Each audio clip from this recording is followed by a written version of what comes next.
Part 1. You will hear a conversation between a staff member from Gaia's Guardians and a man who wants to do something to protect the environment. First, you have some time to look at questions 1 to 5.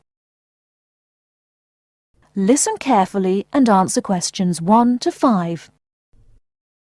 Hello, how may I help you? Well, I've been seeing these yellow boxes in front of a lot of houses in my neighborhood. Just wondered what they were for. I noticed your phone number on all of them, so I called. Could you tell me about your business? We do recycling, but we're not a business. Gaia's Guardians is a non-profit group. We encourage recycling as a way of protecting the environment. I don't know. I mean, it is a good idea, but I really don't read the newspaper every day or anything. And we don't come collect newspapers every day. In fact, we only do pickups every other week. Oh, well, then maybe I could help. I mean, in my neighborhood there's too much rubbish lying around everywhere. I'd like to help out, I guess. That's great, sir. You're doing the right thing. Okay, I need to get your contact information. What's your name, please? Peter Wisrow. Peter, how do you spell your last name? W-I-S-R-O-W? No, actually, it's W-I-S-R-O-U-G-H. Oh, I'm sorry. I'm a terrible speller. You're a good speller. It's just that my family are terrible pronouncers. You're quite a card, Peter. Okay, now what's your address? Number 168 Bridge Road. That's here in London. How about if I have any questions? I'm sending you a copy of our booklet too. The booklet has our phone number and our email address, helpline@blackcat.com. That's HELPLINE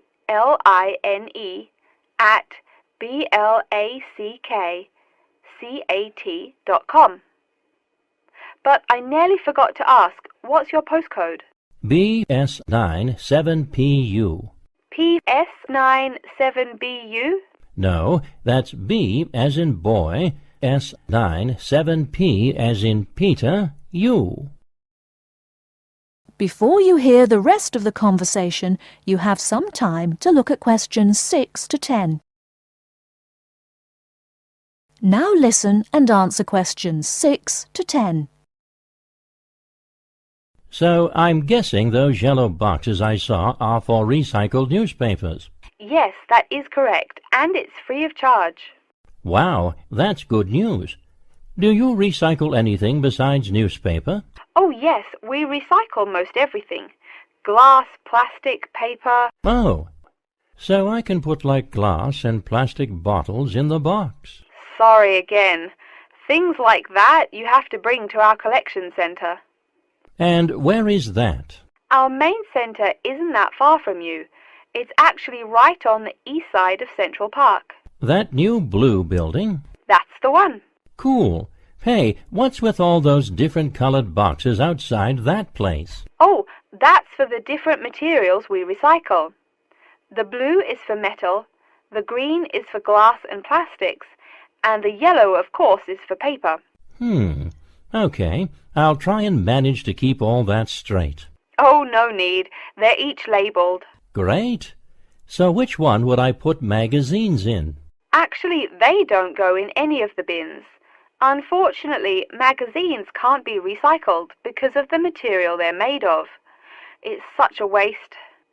So, would you be interested in volunteering? I'll think about it. Could you send me some more info? Absolutely. Along with the newspaper box, I'll be sending you our booklet, Savvy. That is SAVVY. It tells you about what you can do to protect the environment in your daily life. Plus, it lists things you can do as a volunteer with our group. Hey, that's cool. Thanks. My pleasure. Do you have any other questions or concerns? Nope, that's it. That is the end of Part 1. You now have half a minute to check your answers. Now turns to Part 2. Cut 2. You'll hear an introduction about how to make a resume and apply for a job. First, you have some time to look at questions 11 to 17.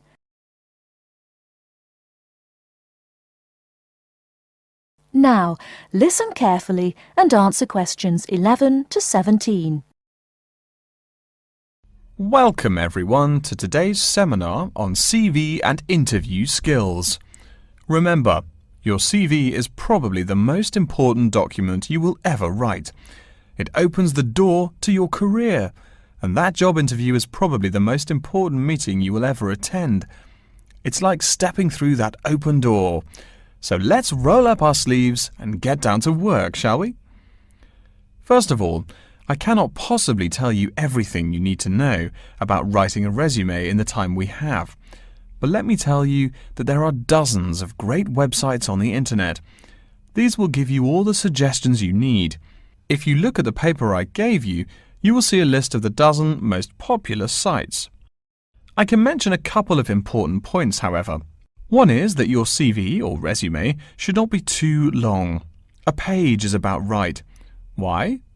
HR departments do not have the time to read long documents.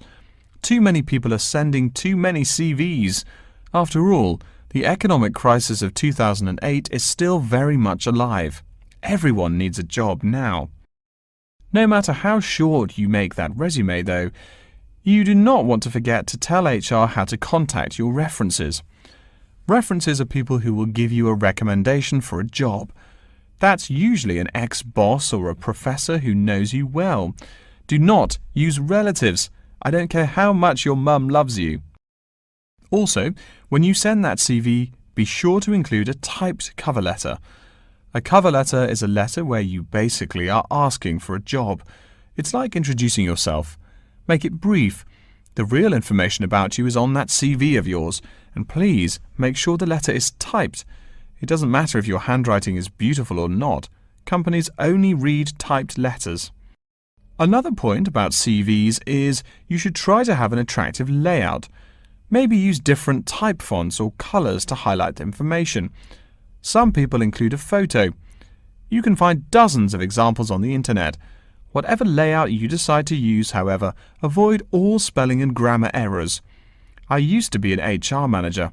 If I saw a mistake, that CV went into the garbage. Something you write in a CV is a description of your skills and experiences in an interesting way. Mention training too. I mean, these are what get you hired. Do not just say, I have lots of experience, or I have many skills. Tell that boss what you did, for what company, and when. Better, tell him how well you did it. Don't just say, I sold houses. Say, I sold £2 million worth of houses in my first year. That is, say something to make the person reading excited and curious. Finally, speaking of CVs, it's sad, but some people actually forget to provide a contact number. That's pretty silly. You wrote a great CV, you have HR dying to meet you, and they don't know how. You forgot your phone number. Oh sure, if you apply online, they have your email address, but you just showed them you're forgetful. Why are they going to want to talk to you after that? Before you hear the rest of the talk, you have some time to look at questions 18 to 20. Now listen and answer questions 18 to 20. All right, moving on to the actual interview. I'll go over what you need to know by the end of it and what you can discuss and negotiate on later once it looks like you'll be offered the job. First, there's working hours. It's not that necessary to hammer out the hours off the bat, especially since it's easy to come off as lazy when the first thing you bring up is how much you're going to have to work. You can also find out more about possible promotions later on. It is important, however, to get a feel for how much you'll be paid. You should make sure the salary range is commensurate with what you're worth, and if you're not, you can move on to better opportunities. Being sure you're going to make what you want to live on is much more important than issues like your pension. You're all so young that your pension is not going to matter for quite a long time. You should find out about what skills you must know for the job and what they'll teach you. In addition, if the company will provide training, you should find out how long the training period is and whether it is paid. Beware of any jobs that want you to train for a long time without appropriate compensation. Speaking of compensation, find out about holidays as well. Do you get paid vacation time? Are you allowed to take personal days? Do you have to work on national holidays? Once you work out these main issues, you can move on later to details like the location and expected attire and whatnot. Wow, that's a lot of information. Let's take a break so you can think everything over and ask any questions you may have. Don't hesitate to come and see me if you need any clarification on all this stuff. That is the end of part 2. You now have half a minute to check your answers.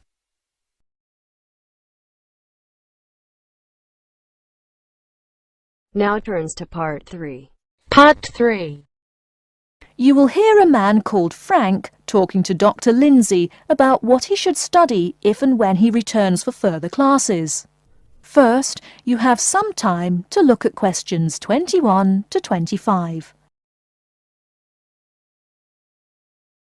Now listen carefully and answer questions 21 to 25. Hello, are you Dr. Lindsay, the returning students advisor? Yes, that's right. Are you Frank? Your appointment wasn't until 2, but that's okay. Please come in and have a seat. Thanks. I like to arrive early whenever I have anything to do. That's certainly a praiseworthy habit. Let me see. It looks like you've taken a long break from school, and I understand you wanted to have a chat about what you should study if and when you return for further classes. It's such a big challenge. I don't know if I'm crazy for doing this or not. Believe it or not, I know exactly what you mean. Before I began working here at the university, I taught primary school for nearly 10 years. It takes a lot of courage to go back to school. I feel more shy and scared than the primary students I teach. In the schools I taught, I found today's youngsters are very sure of themselves. In terms of intelligence, I have a lot to teach them, and the maturity level of much of my class leaves something to be desired. But in terms of confidence, wow, a lot more confident than I am now, that's for sure. Stop fretting. A brave man is a coward who refuses to run. Let's talk about your strong points. You seem an intelligent man. What is it you would like to study? You see, I've been teaching children for a few years, but I think I'm happier teaching adults. I think teaching students in middle school is much more satisfying because they end up being much more grateful for your work. If I may ask, what got you interested in teaching adults? A lot of things, I guess. I met my future wife back in my first year of college. She always complains that I was more interesting then. She says that now I talk like I'm 7 years old. That's probably from being with children all day. Again, I know just what you mean.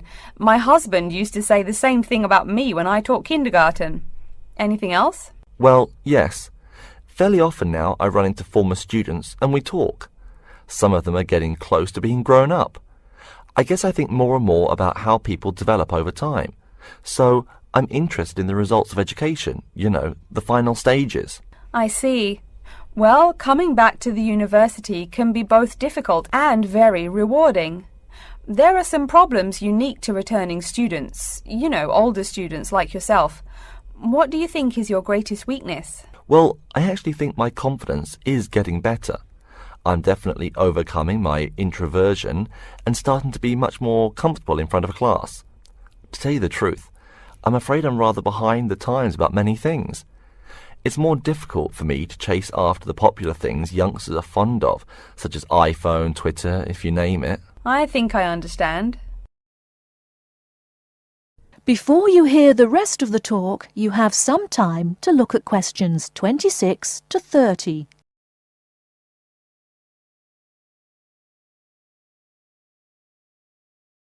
Now listen and answer questions 26 to 30. How old are you, 35? People at your age still go back to school for further education. I was a bit the same way. I mean, I didn't study at university till after I had a family, a husband and one child. My point of view was a lot different from your average 18-year-old girls, I can tell you. Gee, that sounds pretty rough. A family and college? Clearly you weren't unsuccessful, though. It was, Frank, it truly was. My first term at school was extremely stressful. But, excuse me, you're not here to listen to my life story. We're talking about your plans. Is there anything unique I should know about you or your past experience or plans? I'm afraid not. There is nothing interesting about my career or plans. It's really not too impressive. Now, I forbid you to talk like that. This is your one life, and if you're not interested, why bother living it? Don't be so humble, Frank. Okay. My wife says I'm a wimp. Let's talk about your dreams a bit. You want to teach adults, you said. What would you like to teach them? Well, when I first came to college, I really liked languages and literature. A lot of people have told me that for practical reasons, it would be more rewarding to choose business management as my major. But I made up my mind to study liberal arts once I got the idea of going back to school. I must say it's refreshing to meet someone who knows there's more to an education than computers and finance. Let's have a look at the university course catalogue. Excuse me, Dr. Lindsay, before we do that, could I maybe ask you some questions about changes in university life? I think I need to discuss that so I know what to expect. Of course, I'm here to help you. The biggest thing to get used to is the change in technology. Professors present things on huge screens, many of which are interactive computerized whiteboards. You can write on them still and use them like a touchscreen. They're really handy. No more sloppy scribbled notes on the projector. Let's see, I doubt you'll be living in student housing, so I won't go into all the improvements there. Another major change that you'll enjoy is the plethora of resources available for students. As a student, you have 24-hour access to the gym and library privileges that include the use of school computers to scan, copy and print. And of course the media library, which contains movies from all genres and most of the movies listed on AFI's top 100 movies of all time. The dining facilities are also not what they used to be. They offer choices for all diets and you can expect a hot meal any time of day. Wow, things really have changed. I'll be sure to utilise all those great facilities in my time here. Thanks for all your help, Dr. Lindsay. I think that's all the questions I have for now. That is the end of part 3. You now have half a minute to check your answers.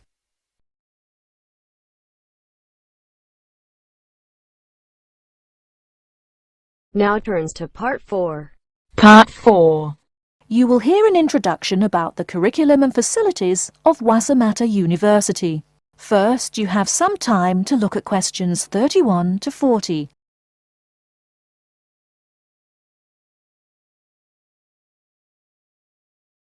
Now, listen carefully and answer questions 31 to 40. Okay, and welcome back.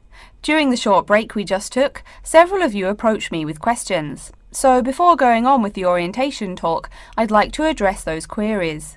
As I found, if one person asks a question, probably a dozen others are wondering about the same thing. The first question is whether Wasamata University employs modules technology as an instruction method. The answer is yes, we do. At least that's what the university catalogue says. If some of you don't understand what modules technology is, don't worry. I googled the word but couldn't find it. Apparently though, it's a method of broadband wireless access. At least that's what an American company's website told me. But again, don't worry. If you need to know something more, your professor can tell you. Another question someone asked me was what tomorrow's workshop on research methods and skills was about. Well, research skills include any method you can imagine for finding and presenting any information you need. That's not just schoolwork either. Writing English, the native language for most of you, and finding a job are also research skills. And yes, those will be addressed in tomorrow's workshop. As you know, Wasamata University is one of this country's premier universities for the study of the dismal science, economics.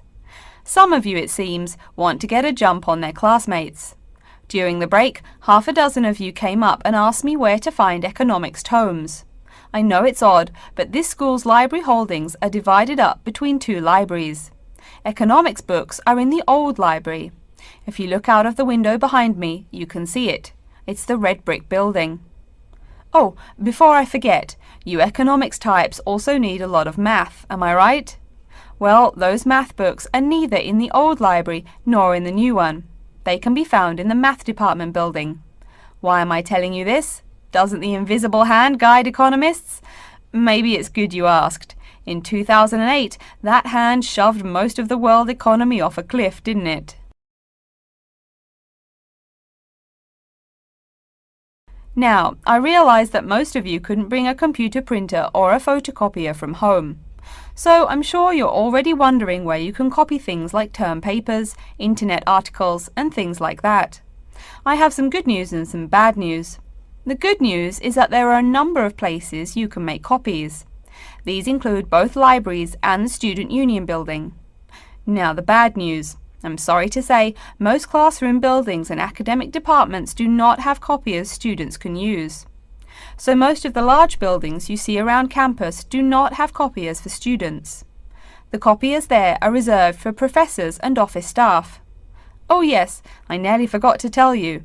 If you need to have printing done, all the copiers available to students are laser printers. Plus, for your convenience, you can pay using prepaid cards. You can get those in the Student Union building. That just covers the questions put to me. If you have more, please see me during the next break at 2:15. Right now, though, I'd like to start to give you a rundown on the various facilities here on campus. That way you won't get lost so easily in the weeks to come. I've been told that this year's incoming class features a large number of married students and parents.